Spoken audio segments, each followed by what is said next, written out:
Welcome to all of you on my YouTube channel Khan Mentor Classes. The topics which I am going to teach you are from the entrance point of view, especially those candidates or those aspirants who have been preparing for the JK SSD examination, especially the JK PSI aspirants. So I hope that you all the people will watch my lectures, and if you like my lectures, after watching the lectures, please subscribe my channel. The name of my channel is Khan Mentor Classes, and I will try to provide you good content related to all the subjects. So today, the first topic from the Indian polity is governance, and from governance we have the topic president, means part A. In this video lecture, I am going to teach you that how the president is elected in India. This is our first lecture today in Indian polity. So हम पढ़ते हैं कि हिंदुस्तान में जो है president को किस तरह से इलेक्ट किया जाता है, क्योंकि ये जो है बहुत ज़्यादा इम्पोर्टेंट जो है।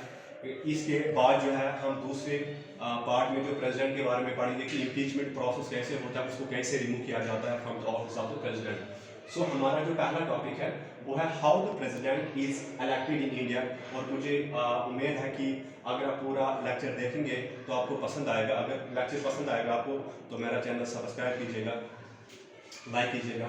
तो देखो, सबसे पहले हम पढ़ेंगे कि अब हिंदुस्तान में, पहले थोड़ा प्रेसिडेंट के बारे में मैं आपको तारुफ कराऊंगा। देखो, हमारे कॉन्स्टिट्यूशन का जो पार्ट 5 है, हमारे कॉन्स्टिट्यूशन का जो पार्ट 5 है, जिसमें आर्टिकल 52 से लेकर 78 ये डील करता है यूनियन एग्जीक्यूटिव के साथ। किसके साथ डील करता है? यूनियन एग्जीक्यूटिव के साथ डील करता है।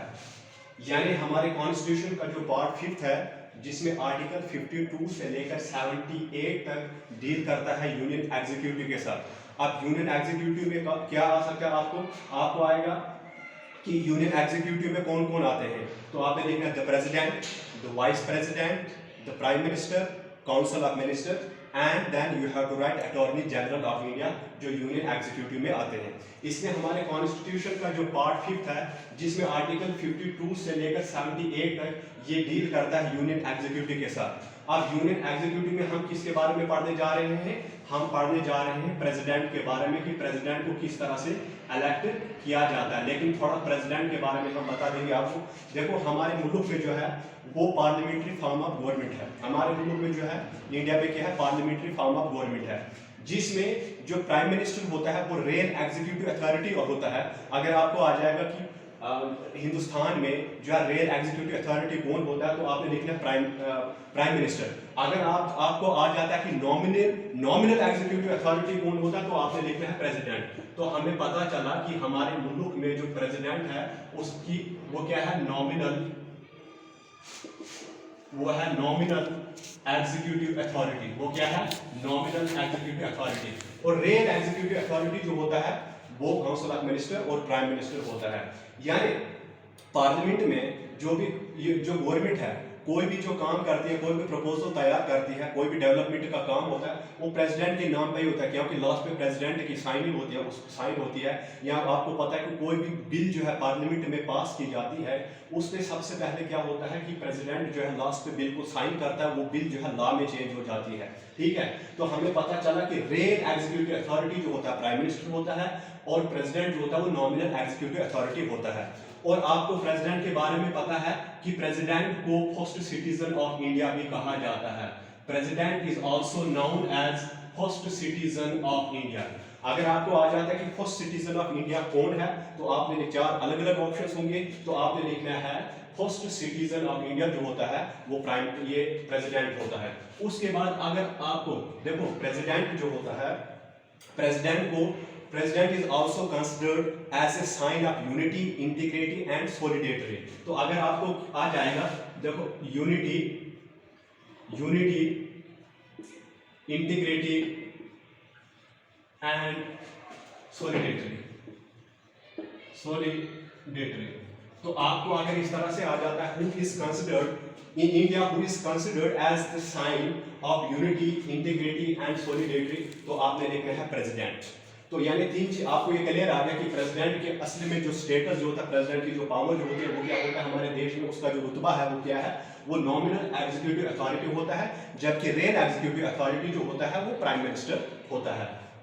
उसके बाद यानी किसको हमारे देश में जो है फर्स्ट सिटीजन ऑफ इंडिया कहा जाता है, वो प्रेसिडेंट को कहा जाता है, और प्रेसिडेंट को as a sign of unity, integrity and solidarity consider किया जाता है।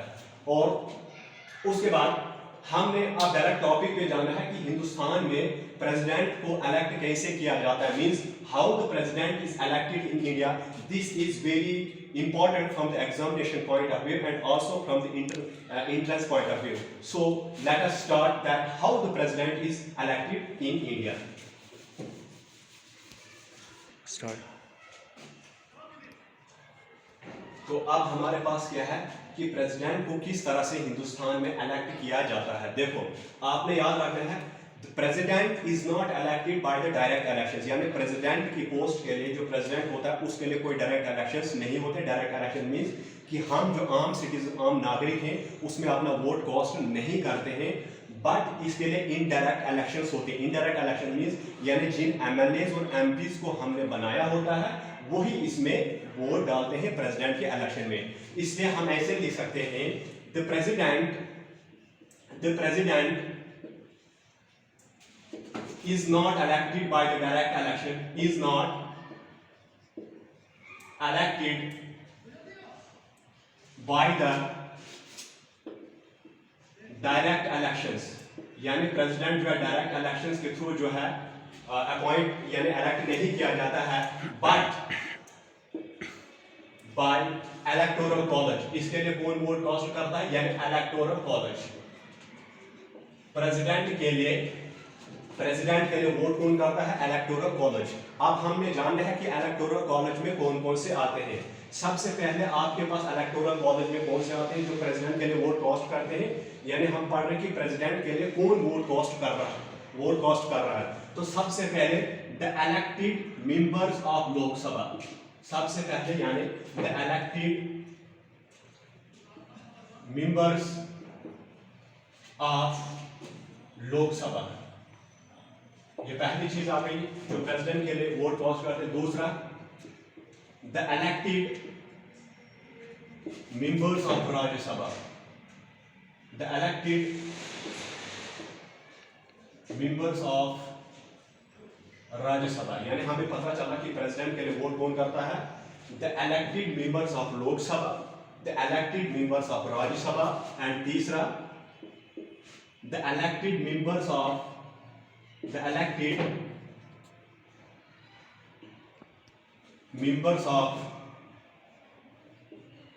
state assemblies, यानी जो स्टेट असेंबलीज में इलेक्टेड मेंबर्स होते हैं यानी जो एमएलएज होते हैं वो भी प्रेसिडेंट इलेक्शन के लिए अपना वोट कास्ट करते हैं, अपना वोट देते हैं।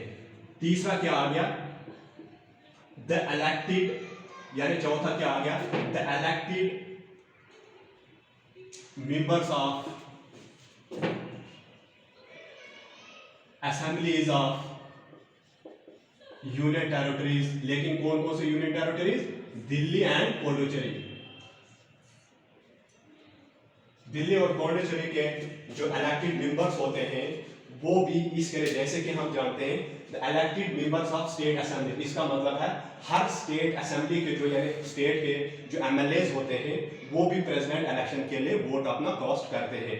और जो the elected members of assemblies of UT, मगर सिर्फ दिल्ली और पुडुचेरी के जो वहां पे, क्योंकि जितने भी यूनियन टेरिटरीज हैं उनमें सिर्फ दिल्ली और पुडुचेरी है जिसमें असेंबली है, जबकि हमारे जम्मू कश्मीर में भी है, लेकिन जब से यूटी बना उसके बाद प्रेसिडेंट इलेक्शन नहीं हुआ है। इसका मतलब अभी तक हमने वोट कास्ट नहीं किया हमारे, उसके बाद यानी हमारे एमएलए ने कहा से यूटी बनने के बाद।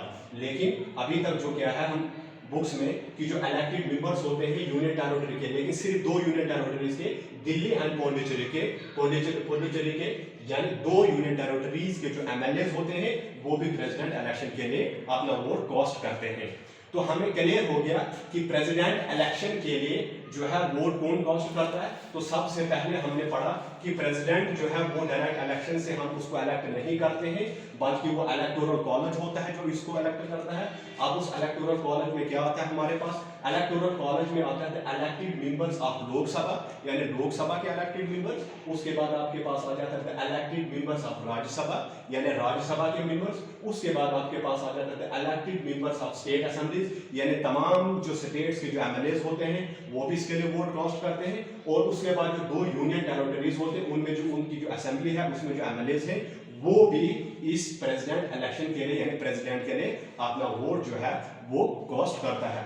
लेकिन अब हमने पढ़ना है who doesn't cast vote for the president elections. जैसे कि हम जानते हैं प्रेसिडेंट इलेक्शन में तो आम नागरिक हम लोग वोट तो कास्ट नहीं करते, लेकिन हमने पढ़ना है कि कौन अब इनके लिए वोट नहीं देता है। देखो जैसे हमने पढ़ा, देखो the elected members of Lok Sabha, इसका मतलब है लोकसभा के इलेक्टेड मेंबर्स इसके लिए वोट कास्ट करते हैं, जबकि लोकसभा के जो नॉमिनेटेड मेंबर्स होंगे वो वोट कास्ट नहीं करेंगे। आप तो जानते हैं कि प्रेजेंट टाइम में लोकसभा में भी जो 2 नॉमिनेटेड मेंबर्स होते थे, अब 2019 के बाद 2 नॉमिनेटेड मेंबर्स भी नहीं है।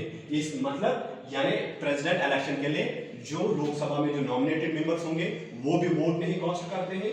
प्रेसिडेंट इलेक्शंस के लिए जो राज्यसभा के जो नॉमिनेटेड मेंबर्स होते हैं वो भी अपना वोट कास्ट नहीं करते हैं। और प्रेसिडेंट इलेक्शन के लिए जो स्टेट असेंबलीज के नॉमिनेटेड मेंबर्स होते हैं यानी जिनको डायरेक्टली चुना जाता है, बल्कि जो मतलब जिनको नॉमिनेट किया जाता है by the president of India, Lok Sabha और राज्यसभा में जो नॉमिनेटेड मेंबर्स होते हैं उनको चुना जाता है, यानी डायरेक्टली अपॉइंट किया जाता है, बल्कि पब्लिक के थ्रू उनको चुना नहीं जाता है।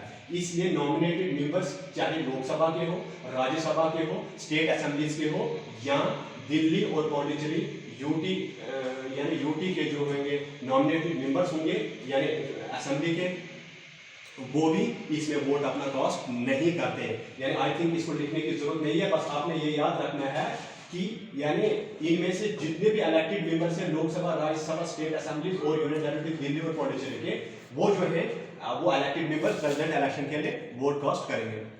तो उसके बाद हमें पता चला कि जो नॉमिनेटेड मेंबर्स होते हैं वो वोट कास्ट नहीं करते। लेकिन इसमें आपने एक और इम्पॉर्टेंट चीज याद रखनी है which is very important from the examination point of view, जो मतलब पेपर में जिसके आने के चांस होते हैं, वो क्या होता है कि जो आप जानते हैं कि जो एमएलसीज होते हैं यानी लेजिस्लेटिव काउंसिल होता है, स्टेट्स का लेजिस्लेटिव काउंसिल होता है, लेजिस्लेटिव असेंबली की मैं बात नहीं करता, जो मेंबर ऑफ लेजिस्लेटिव काउंसिल होता है, आपको पता है हमारे 6 या 7 स्टेट्स हैं जिनमें लेजिस्लेटिव काउंसिल है।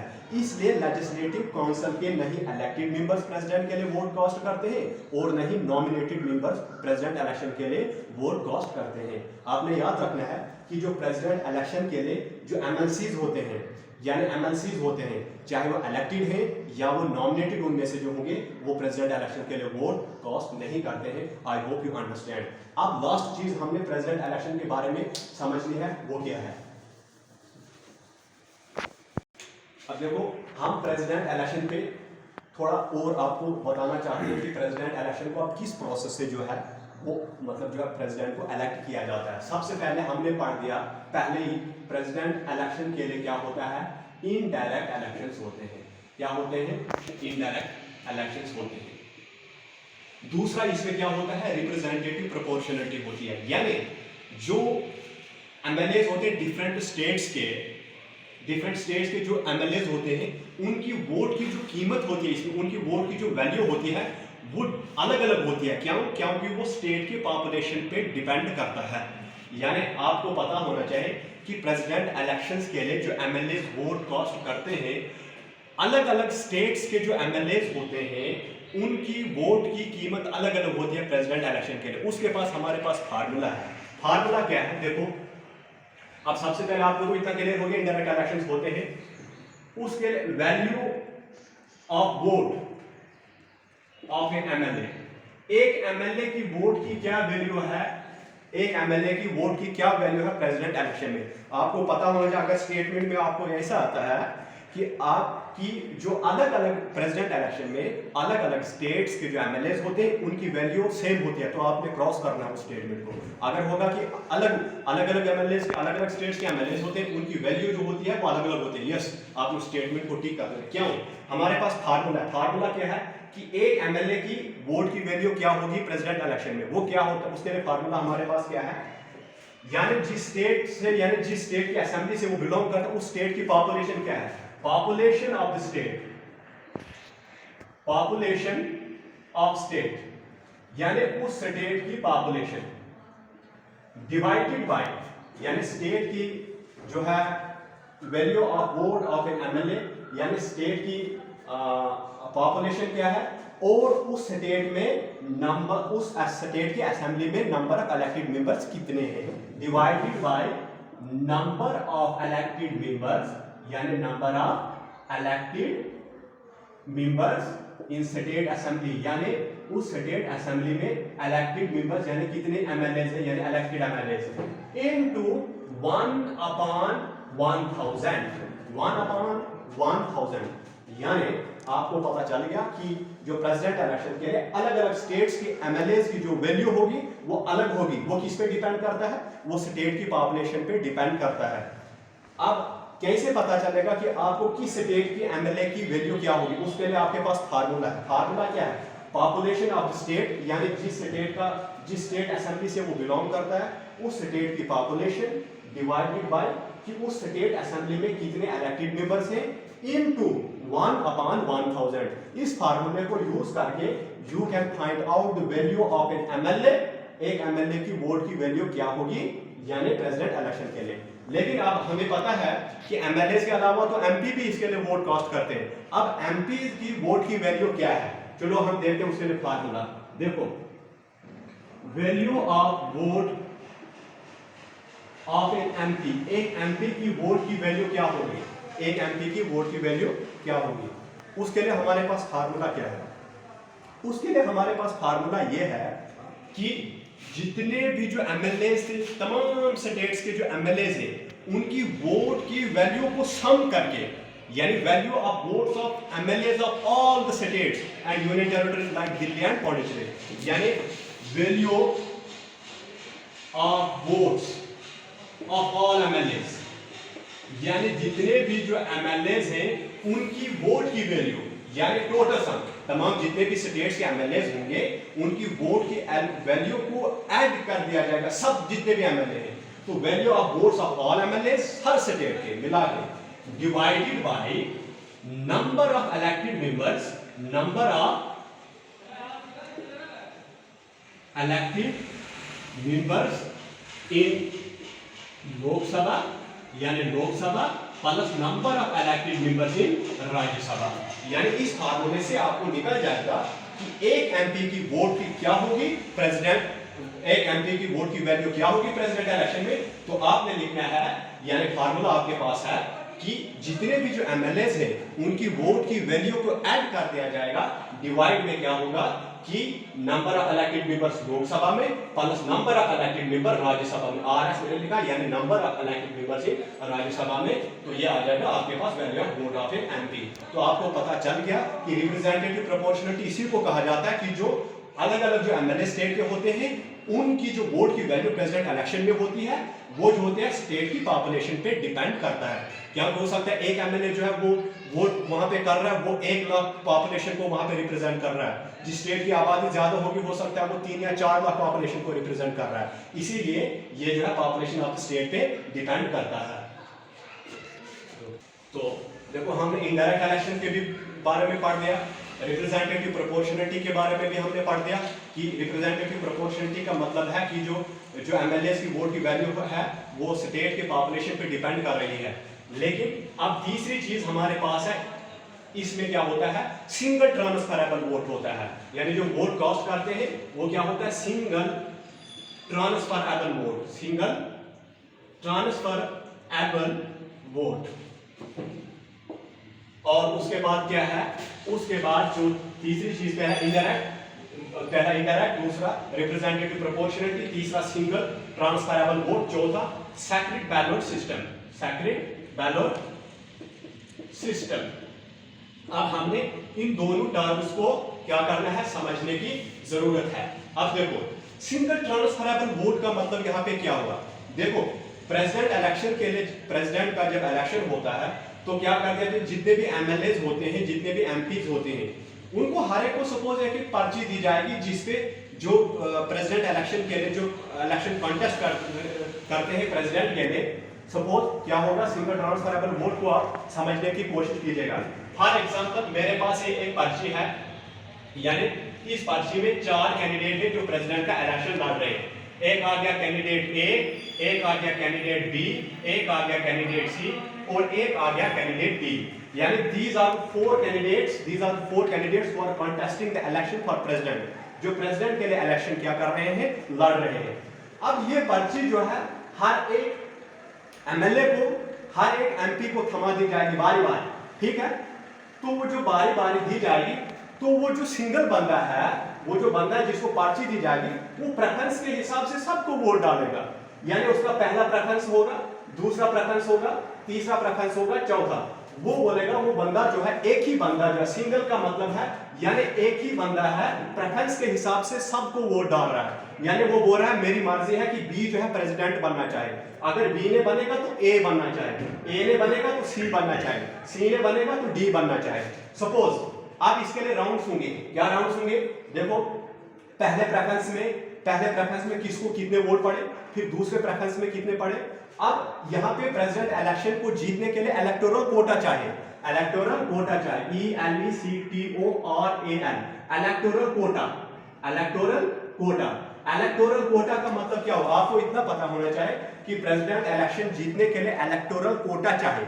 इलेक्टोरल कोटा का मतलब क्या हो, जितने वोट पड़े हैं, number of votes polled. For example मैं आपके अंडरस्टैंडिंग के लिए बता रहा हूं कि 100 वोट पड़ते हैं, फॉर एग्जांपल मैं बता रहा हूं 100 वोट पड़ते हैं।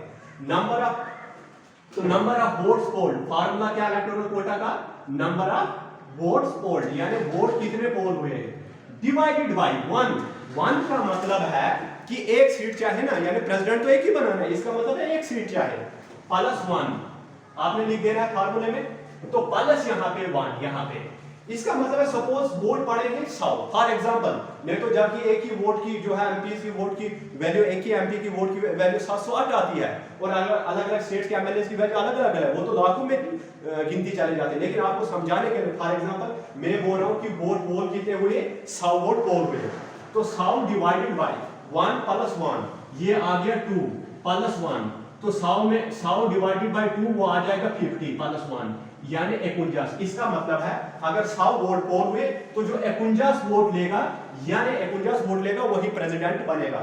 इसका मतलब है अगर सपोज 200 वोट पोल हुए तो 101 वोट जो लेगा, यानी मेजॉरिटी तो वही है ना, 50% से क्रॉस। इसका मतलब यही हुआ कि 50% से अगर एक भी वोट किसी ने क्रॉस कर दिया, टोटल ओवरऑल 50% से एक भी वोट क्रॉस कर देता है, तो वो प्रेसिडेंट कि इलेक्शन जो है जीत जाता है। लेकिन इसमें प्रोसेस क्या है, देखो मैंने बताया सिंगल ट्रांसफरेबल वोट होता है, यानी वोट एक ही बंदा है जो है वो प्रेफरेंस के हिसाब से वोट डाल रहा है। फॉर एग्जांपल मैं आपको बताता हूं कि फर्स्ट प्रेफरेंस में टोटल वोट में इस ए को 30% वोट पड़े, फर्स्ट प्रेफरेंस में ए को 30% वोट पड़ते हैं, बी को पड़ते हैं 40% वोट, सी को पड़ते हैं 18% वोट और डी को पड़ते हैं 12% वोट।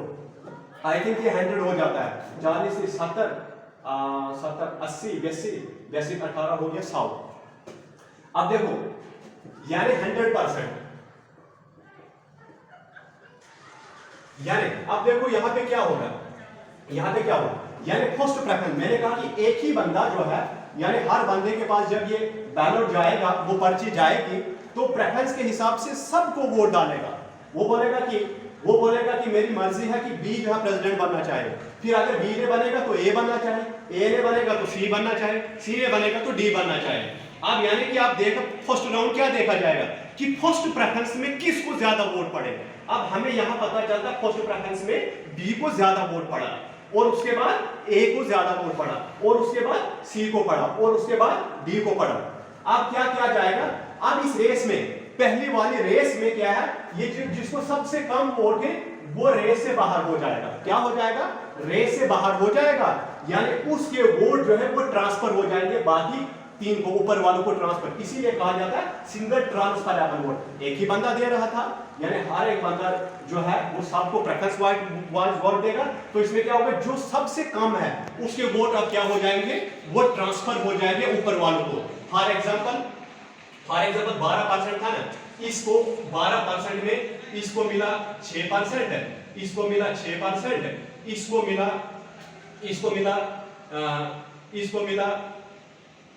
4%, यानी 12% है, इसको मिला 2%, यानी सेकंड प्रेफरेंस में। यानी सेकंड राउंड कैसे किया जाएगा, सेकंड राउंड ऐसे किया जाएगा, सेकंड राउंड में ये देखा जाएगा कि जो 12% जिसने वोट हासिल किए हैं, जो रेस में सबसे कम है, इसलिए इसके वोट क्या हो जाएंगे, ट्रांसफर हो जाएंगे। अब कुदरती बात है, जिन 12% लोगों ने डी को वोट दिया था उनका सेकंड प्रेफरेंस भी होगा, उनमें से कुछ का उनका ये जो है सेकंड प्रेफरेंस में इसको कुछ लोगों ने वोट दिया होगा, इन 12% में सेकंड प्रेफरेंस में इसको कुछ ने वोट दिया होगा, इन 12% में सेकंड प्रेफरेंस में जो है इसको कुछ वोट दिया होगा। तो यहाँ पे कितना बन जाता है, अब हम जब टोटल करेंगे ये बन जाता है भाई साहब 36% पहुंच जाता है, ये बन जाता है, ये जो है 44% पहुंच जाता है, ये जो है 20% पहुंच जाता है। इस तरह से हमारे पास सेकंड राउंड हो गया। आई होप यू अंडरस्टैंड कि जिन लोगों ने इसको फर्स्ट प्रेफरेंस दिया था, अब कुदरती बात है उनमें से किसी ने सेकंड प्रेफरेंस इसको दिया होगा, किसी ने इसको दिया होगा, किसी ने इसको दिया होगा। अब हमने मान लिया 6% ने सेकंड प्रेफरेंस इसको दिया था, 4% ने सेकंड प्रेफरेंस इसको दिया था, 2% ने सेकंड प्रेफरेंस इसको दिया था। अब यहाँ पे क्या बन जाएगा, यानी जो 12% है इसका मतलब है 6%, सपोज 6% जो है सेकंड प्रेफरेंस में इसको वोट दिए ए को, और 4% ने बी को सेकंड प्रेफरेंस में वोट दिया, 2% ने सी को दिया है। तो ये बन जाता है 30 से 36, 40 से 44 और 18 से 2 20। अब होगा थर्ड राउंड शुरू।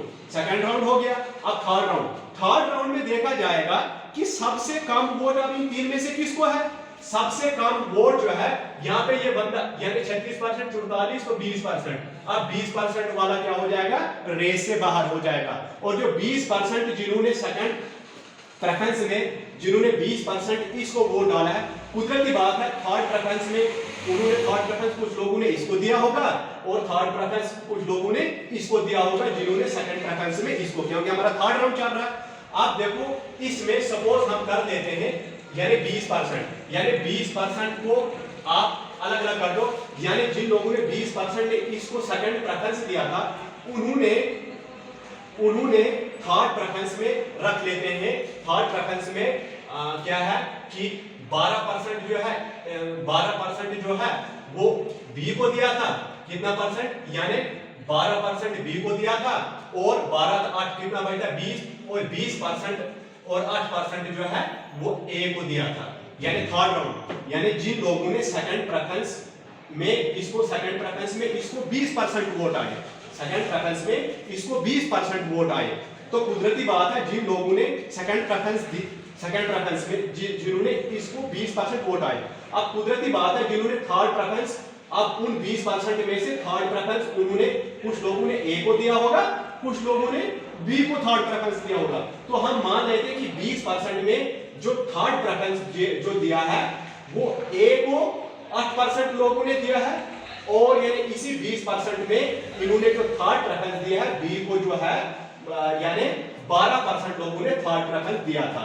तो अब देखो यानी ए वाला टोटल कितना हो जाता है, 36 8 से 14, यानी 44% जो है वो ए वाला 44% वोट हासिल कर लेता है, और बी वाला कितना परसेंट वोट हासिल कर लेता है, यानी 44 तो 12 कितना हो गया, 44 तो 12 कितना हो गया, 4 2 6 4 से 5 56% ये आ गया।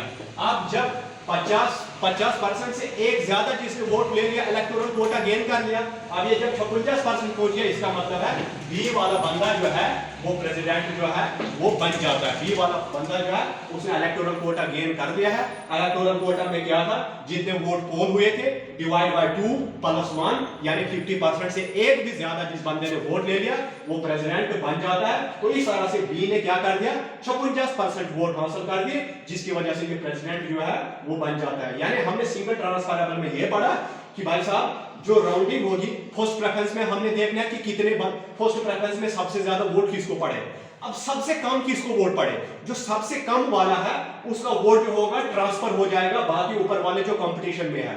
अब सेकंड राउंड में, अब थर्ड राउंड में ये देखा जाएगा कि जो तीन बचे थे उनमें से सबसे कम कौन सा है। अब जिन उनमें से जो सबसे कम है उसके वोट भी जो है टॉप 2 वालों को क्या हो जाएगा, वो डिस्ट्रीब्यूट हो जाएगा। और जो लास्ट पे इलेक्टोरल कोटा यानी 50% जो है क्रॉस कर लेगा वो प्रेसिडेंट बन जाता है, वो प्रेसिडेंट। कुदरती बात है जिन लोगों ने सेकंड प्रेफरेंस में अगर इसको वोट दिया था, यानी 20% लोगों ने सेकंड प्रेफरेंस में, कुदरती बात है थर्ड प्रेफरेंस में कुछ लोगों ने इन 20% में कुछ लोगों ने इसको दिया होगा, कुछ लोगों ने इसको दिया होगा। अब ओवरऑल जब देखा यानी सिंगल ट्रांसफरेबल में आपने सिर्फ इतना याद रखना होगा कि सिंगल ट्रांसफरेबल वोट में क्या होता है कि जो सबसे नीचे वाले होते हैं उनके वोट जो है ऊपर वालों को चले जाते हैं जब तक उनमें से कोई एक बंदा जो है 50% क्रॉस कर जाता है और इस तरह से वो इलेक्टोरल कोटा गेन कर देता है और वो प्रेसिडेंट के लिए बन जाता है। और लास्ट पॉइंट इसमें क्या है, सेक्रेट बैलेट सिस्टम। बैलेट यानी मैंने कहा कि पर्ची वो बारी बारी सबको दिया जाता है, अब वो सेक्रेट में वोट डालते हैं, वो नहीं दिखाते हैं कि पहला प्रेफरेंस इसने किसको दिया, दूसरा किसको दिया, तीसरा किसको दिया, चौथा, वो सब चीज है वो सेक्रेट में चलता है, उसी को कहा जाता है सेक्रेट बैलेट सिस्टम। यानी तीन चीजें आपने याद रखना है, प्रेसिडेंट इलेक्शन के लिए इंडायरेक्ट इलेक्शन होते हैं और दूसरा सिंगल ट्रांसफरेबल वोट होता है और तीसरा सेक्रेट बैलेट सिस्टम होता है। This all was about how the president is elected in India. Thank you very much. अगर आपको मेरी वीडियो पसंद आती है आई होप आप शेयर कीजिएगा, लाइक कीजिएगा और मेरा चैनल जो है सब्सक्राइब कीजिएगा।